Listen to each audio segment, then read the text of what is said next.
Hi friends, అందరికీ నమస్కారం. Welcome to our channel. ముందుగా నా ఛానల్ని సబ్స్క్రైబ్ చేసుకున్న వాళ్ళందరికీ థ్యాంక్ యూ సో మచ్ అండి.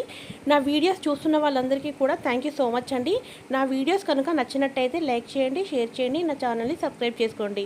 ఈరోజు వీడియోలోకి అయితే వెళ్దాం. ఈరోజు నేను బ్రేక్ఫాస్ట్ దోశ చేద్దాం అనుకుంటున్నాను. దోశలోకి చట్నీ కోసం అని స్టవ్ ఆన్ చేసుకుని స్టవ్ పైన కడాయి పెట్టుకొని పల్లీలు, పచ్చిమిరపకాయలు, ఆయిల్ వేసుకొని వేయించుకొని పక్కన పెట్టుకున్నాను. అలాగే రాగి జావను కూడా చేసుకుంటున్నాను. మరొక పక్కన పాలను కూడా వేడి చేసుకుంటున్నాను. పల్లీలు, కొబ్బరి, పచ్చిమిరపకాయలు చల్లారిపోయాయి. ఇప్పుడు ఒక మిక్సీ జార్ తీసుకొని అందులో వేసుకుందాం. 1/2 టీ స్పూన్ జీలకర్ర, 3-4 వెల్లుల్లి రెబ్బలు, టేస్ట్కి సరిపడా ఉప్పు, కొద్దిగా వాటర్ని వేసుకొని చట్నీని అయితే మిక్సీ పట్టుకోవాలి. చట్నీ రెడీ అయిపోయింది.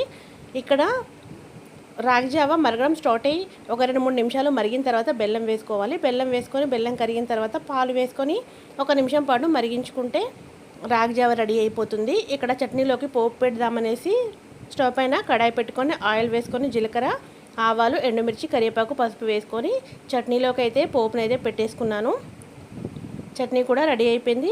రాగి జావ కూడా రెడీ అయిపోయింది. దోశలు చేయడం కోసం అనేసి స్టవ్ పైన పెనం పెట్టుకొని పెనం వేడెక్కిన తర్వాత 1-2 చుక్కల ఆయిల్ని వేసుకొని టిష్యూ పేపర్తో తుడుచుకొని దోశలు అయితే వేసుకుందాం.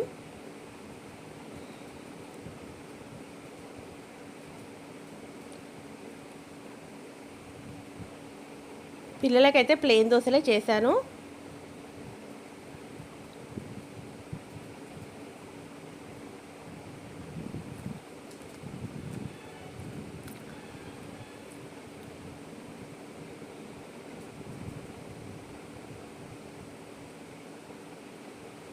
మామూలుగా అయితే నేను హాట్ వాటర్ని కూడా వేడి చేస్తాను. కాకపోతే ఎండలు బాగా కొడుతున్నాయి కదా, మార్నింగే గోరువెచ్చని నీళ్ళు కూడా మా ఇంట్లో వాళ్ళు తాగట్లేదు. అందుకోసం అనేసి నేనైతే హాట్ వాటర్ని వేడి చేయట్లేదు. మా హస్బెండ్కి ఏమో ఆనియన్ దోశ అయితే వేశాను. కొద్దిగా వెల్లుల్లి కారం కూడా దోశ పైన చల్లి ఆయిల్ వేసుకొని అయితే కాల్చుకుంటున్నాను. దోశను చాలా వరకు ఆయిల్ వేసుకొని కాల్చుకుంటాను. పిల్లలు అడిగితే మాత్రం పిల్లలకి నెయ్యి వేసి కాల్చుతాను.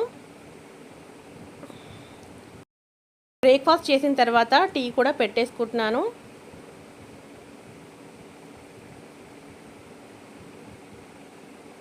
టీ కూడా రెగ్యులర్గా అయితే పెట్టట్లేదు. మా హస్బెండ్ కావాలన్నప్పుడు మాత్రమే టీ పెడుతున్నాను. సమ్మర్ కదా, టీ కూడా తాగాలనిపించట్లేదు, ఎండలు బాగా కొడుతున్నాయి కదా. తర్వాత బ్రేక్ఫాస్ట్ చేసిన తర్వాత మా పిల్లలు, మా హస్బెండ్ అందరూ వెళ్ళిపోయిన తర్వాత ఇల్లు అయితే ఊడ్చుకుంటున్నాను. మార్నింగ్ ఊడుస్తాను, కాకపోతే వాళ్ళు వెళ్ళిన తర్వాత మళ్ళీ ఊడ్చుతాను. వాళ్ళు వెళ్ళిన తర్వాత ఇల్లంతా ఒకసారి సర్దుకొని ఊడ్చుకుంటే వాళ్ళు వచ్చేంత వరకు క్లీన్గా ఉంటుంది. అలాగే గిన్నెలు కూడా వాష్ చేసుకొని పెట్టుకున్నాను. లంచ్లోకి వంకాయ టమాటా కర్రీ, పెసరపప్పు టమాటా కర్రీ వండుదామనుకుంటున్నాను. అందుకోసం అనేసి వంకాయలను కట్ చేసి పెట్టుకున్నాను. పెసరపప్పును కూడా 1-2 సార్లు శుభ్రంగా వాష్ చేసుకొని నానబెట్టుకున్నాను. ఒక 10 నిమిషాలు అయితే నానబెట్టుకున్నాను.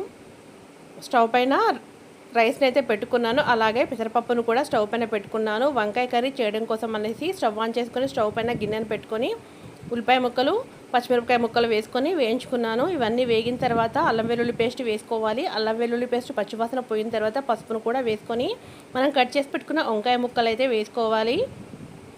వంకాయ ముక్కలు వేసుకున్న తర్వాత మొత్తం కలిసేలాగా కలుపుకోవాలి. తర్వాత మూత పెట్టుకొని వంకాయలను అయితే నూనెలో మగ్గించుకుందాం. ఇలా 1-2 నిమిషాలు మగ్గించుకోవడం వల్ల పచ్చివాసన లేకుండా ఉంటాయి కర్రీస్ అయితే. తర్వాత టమాటాలను అయితే వేసుకోవాలి. నేను టమాటాలు కొద్దిగా ఎక్కువగానే వేస్తాను వంకాయ టమాటా కర్రీలో. టమాటాలు వేసుకున్న తర్వాత కూడా మరొక 2 నిమిషాలు లో ఫ్లేమ్లో కుక్ చేసుకోవాలి. ఇక్కడ అన్నం అయితే ఉడుకు పట్టింది, ఒకసారి కలుపుకుందాం. ఇక్కడ పెసరపప్పు 1-2 పొంగులు వచ్చిన తర్వాత టమాటా ముక్కలు, పచ్చిమిరపకాయ ముక్కలు అయితే వేసుకోవాలి. తర్వాత పసుపు, జీలకర్ర, అల్లం వెల్లుల్లి పేస్ట్, కొద్దిగా ఆయిల్ అయితే వేసుకోవాలి. మొత్తం కలిసేలాగా కలుపుకోవాలి. మూత పెట్టుకొని పప్పునైతే కుక్ చేసుకుందాం. ఇక్కడ రైస్ కూడా వాటర్ ఎగిరిపోయాయి. ఒకసారి కలుపుకొని మూత పెట్టుకొని రైస్ని అయితే మగ్గించుకుందాం. టమాటాలు వేసుకున్న తర్వాత 2-3 నిమిషాలు లో ఫ్లేమ్లో కుక్ చేసుకున్న తర్వాత ఉప్పు కారం అయితే వేసుకోవాలి. ఉప్పు కారం తినే మోతాదును బట్టి వేసుకోండి. ఉప్పు కారం వేసుకున్న తర్వాత మొత్తం కలిసేలాగా కలుపుకొని మరొక 2 నిమిషాలు లో ఫ్లేమ్లో కుక్ చేసుకోవాలి. ఎందుకంటే ఉప్పు కారం వేసిన తర్వాత పచ్చిగా ఉంటుంది కాబట్టి అవి ఒక 2 నిమిషాలు మగ్గించుకున్న తర్వాత వాటర్ వేసుకొని కర్రీని అయితే కుక్ చేసుకోవాలి. ఇక్కడ రైస్ కూడా కుక్ అయిపోయింది. స్టవ్ ఆఫ్ చేసుకొని రైస్ని అయితే పక్కన పెట్టుకుందాం. ఇక్కడ పప్పు కూడా ఉడికిపోయింది. పచ్చిమిరపకాయలు కూడా వేసుకున్నాం కాబట్టి దాన్ని బట్టి కారం అయితే వేసుకోవాలి. టేస్ట్కి సరిపడా కారం, టేస్ట్కి సరిపడా ఉప్పును వేసుకొని కొద్దిగా వాటర్ వేసుకొని మొత్తం కలిసేలా కలుపుకొని ఒక 2 నిమిషాలు అయితే పప్పును మగ్గించుకుందాం. ఎందుకంటే ఉప్పు కారం వేసాం కదా.